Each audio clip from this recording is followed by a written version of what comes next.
Hey folks, Dan Frio here with your closing bell for November 6th, 2024. So yes, mortgage rates went up, and yes, they're back to 7.125 because 7.13 doesn't exist. Mortgage rates go in eighths. So what happened today? Well, it's not as bad as it might look. If you look at this thing right here. If you look at the mortgage bonds, they're getting hammered, but we're going to get to that in a second. Don't know if you guys realize, but tomorrow is Fed Day. Yeah, the Federal Reserve's meeting tomorrow, and it almost slipped my mind. So we're going to talk about what the Fed's projected to do tomorrow, and they're projected to do a 25 basis point cut. But let's just look at today in general. So let's get first start. The President-elect Donald Trump is now going to be taking office in January, so that was resolved yesterday. The markets are loving this stuff. We have the equity markets hitting all-time high. Basically, all across the board, you're up 3, 4, or 5%, depending on what you're looking at. The cool thing is, right over my head is the VIX. The VIX is basically the anxiety level of the markets, and it's coming down. Believe it or not, it's coming down. So that's what we're seeing right now. And then right through here, though, mortgage rates surge on higher Trump's victory. So that's what we're seeing right now. So let's dig into the real data that we're seeing. So first off, I want to show you guys the chart that we're seeing here on the MBS markets.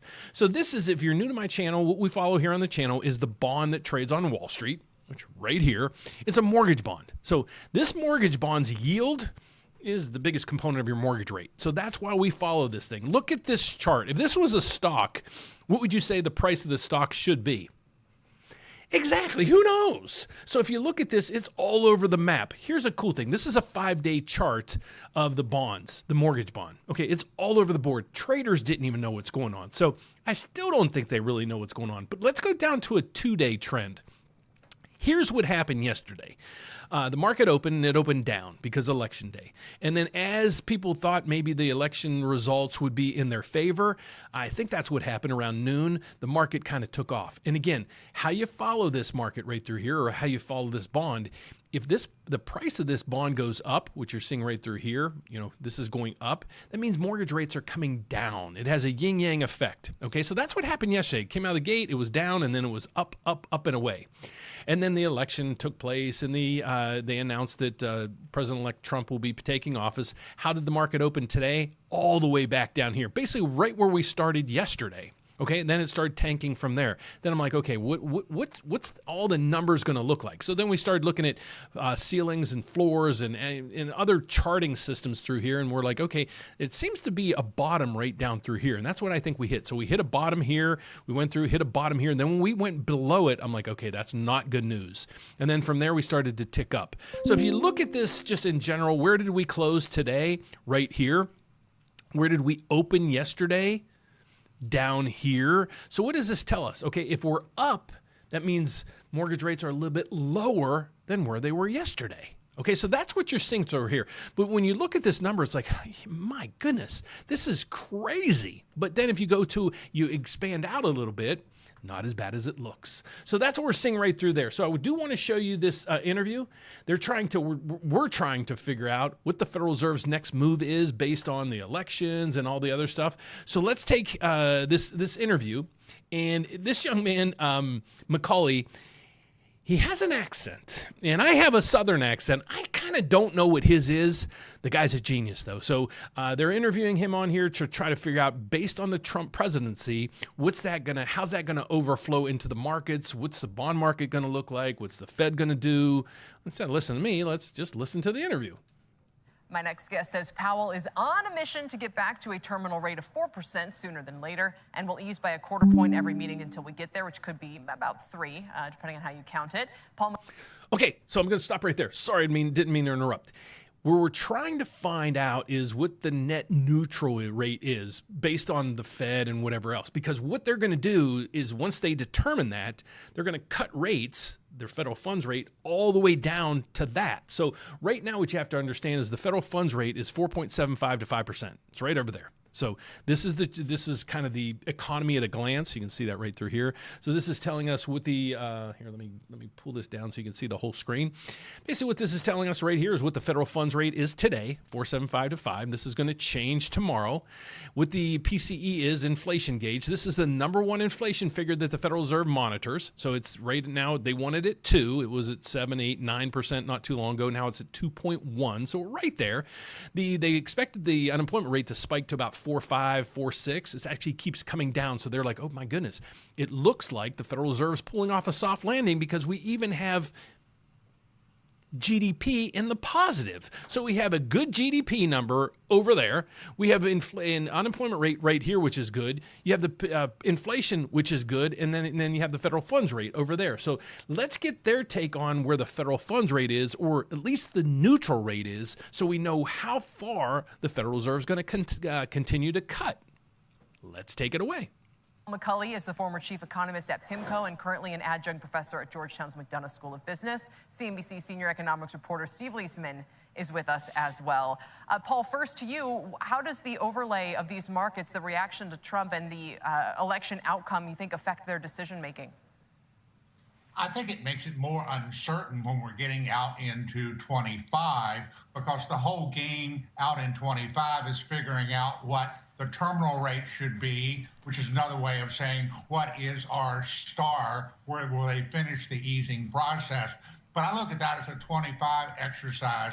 For the rest of this year, I think they're very much still in the recalibration mode, which is to get the Fed funds rate, the policy rate, from the wrong place to a more sensible place. And I'm of the viewpoint that to go twice more, that's cumulative 100 basis points this year, get down to 4 3/8. That does not reslope the yield curve, but takes a big chunk of the recalibration process to the finish line, and then out next year they would go down further. But I think right now, between now and 4%, effectively the Fed will never say this, but will be closing its eyes and cutting 25 each meeting. You don't think that Trump's election, the market reaction equates itself to a loosening of financial conditions, much like they were trying to? In other words, does the election equal a Fed rate cut?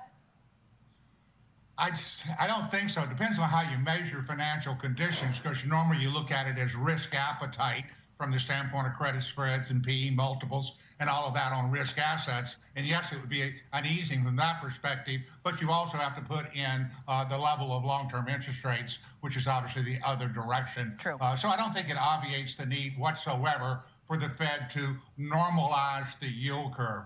We can't talk about the Fed stopping an easing process from a starting point of an inverted yield curve. That simply doesn't make any sense.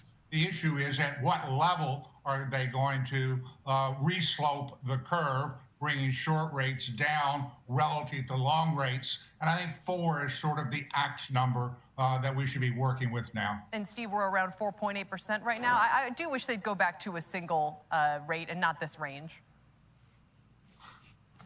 Yeah, well, it makes the math just a little bit harder, Kelly, but that's why I'm around, so you don't have to do it. I will tell you what the midpoint is, and that's kind of where the market orients itself.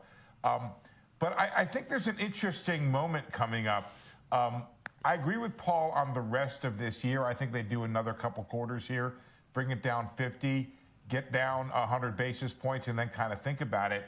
But then the fiscal policy question becomes, I'll back up a little bit, because making monetary policy is a combination of looking at the current data, but also blending in your outlook. And then blending in the outlook of what could be very dramatic fiscal policy changes. Let's say there's a tariff regime. Let's say there are further cuts in taxes. And then layer in your question, Kelly, whether or not this is all stimulative, whether or not it ends up being some combination of push me, pull you, and some restrictive, some stimulative in there. It's going to be very tricky for the Fed. It doesn't want to go late, but it can't get too far out in front of either A, the political process, or B, the effect of the things that are actually enacted. So this is going to be, because what people said to me when I was reporting the potential impact of the Trump economic plans was, you have to think about the whole package. Well, it's a kind of interesting package. There are tariffs, there are tax cuts, there's deregulation, there are potential cuts in federal spending. It's going to be difficult for the Fed to navigate this, and my best guess is it'll do so very slowly. Wow. So it's not me, it's not you guys. all the markets are basically at a confusion point right now. So when you ask me about what I think on rates, it's just my opinion. There's nobody that knows, even these economists, these professors, people at BlackRock, everybody else, they don't know. We're just giving you the trends and the outlooks that we're seeing based on all the economic data that we have. So that's basically that. So again, we're going to go, what he was talking about is why there's a range, in these rates. This is the federal funds rate. There's a range like you can see right through here. Why there's a range, don't know, but it's right now the federal funds rate is 4.75 to 5. They're saying the nominal rate that the Fed needs to get it to is 4. Okay, so if you go over to the CME FedWatch tool, they're looking at being at the 4 range, next year at sometimes, or all the way down to maybe here. So this is basically where the CME FedWatch tool's telling us.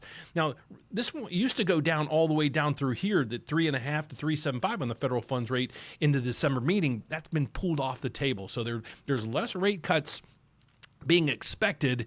So only time's going to tell on how this transposes through the system. So that's today's report, folks. So mortgage rates in general, they're basically where we were yesterday morning before the rates went down, and then they pushed right back up again today. So stay tuned for tomorrow's report. We're going to follow the Fed. I'll be live when the Federal Reserve comes out, explain to you what happened, what they do, and we're going to see, as it happens, we're going to see the market's reactions when the Federal Reserve comes out. So join me tomorrow as well. Hope you join me this afternoon with Kyle Seagraves of Win the House You Loved, just answering all those questions out there for you. But other than that, I wish you a adieu, and I hope you have a fantastic evening. God bless. Be safe out there. Go home, hug a loved one, and I'll see you back here tomorrow, folks. Take care. Thanks for watching. Bye-bye.